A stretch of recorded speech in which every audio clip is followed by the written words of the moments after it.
আসসালামু আলাইকুম এভরিওয়ান। আমার এই ভিডিওটি যে যেখান থেকে দেখছেন অবশ্যই লাইক কমেন্ট শেয়ার দিয়ে আমার পাশে থাকবেন। তো আজকে আমাদের বাসায় মেহমান আসার কথা, এটা আপনাদের একটা ব্লগে শেয়ার করেছিলাম। বলেছিলাম যে আমাদের বাসায় মেহমান আসবে, সেটাই হচ্ছে আজকে দেখার পালা, যে কারা আসবে, কোথা থেকে আসবে আর কে আসবে। তো আমি সকাল সকাল উঠে বিছানাগুলো একটু গুছিয়ে নিলাম। আমার রুমটা গোছানোই ছিল, তো সেটা আর দেখালাম না। তো আমাদের বিছানা গোছানো শেষ। এখানে দেখি ইফতারের আয়োজন চলতেছে। তো আমার শাশুড়ি সব কিছু করেছে, আমি একটু অন্য কাজগুলো করেছিলাম। যেহেতু বেবি আছে, এত কিছু করে আমি একা পারিও না।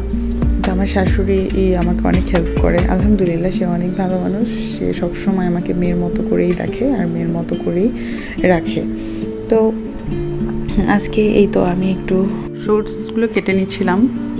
তো যেহেতু আমি ঘরের বউ, অবশ্যই মেয়ের মতো থাকলেও আমাকেই কাজ করতে হবে, আর বউয়ের মতো থাকলে তো অনেক বেশিই কাজ করতে হবে। যেহেতু মেয়ের মতো আছি, সেক্ষেত্রে একটু কম কম কাজ করতে হয়। যাক, আলহামদুলিল্লাহ, আমি অনেক হ্যাপি আছি এই সংসারে।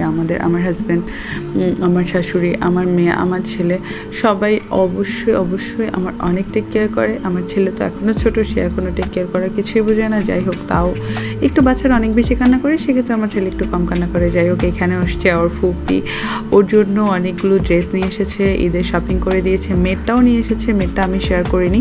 তো আমার মেয়ে একটু ক্যামেরার সামনে আসতে একটু লজ্জাই পায়। যাই হোক, তো এখানে হচ্ছে শপিং টপিং দেখানোর পরে এখানে রাতের ডিনারটা শেষ করবে।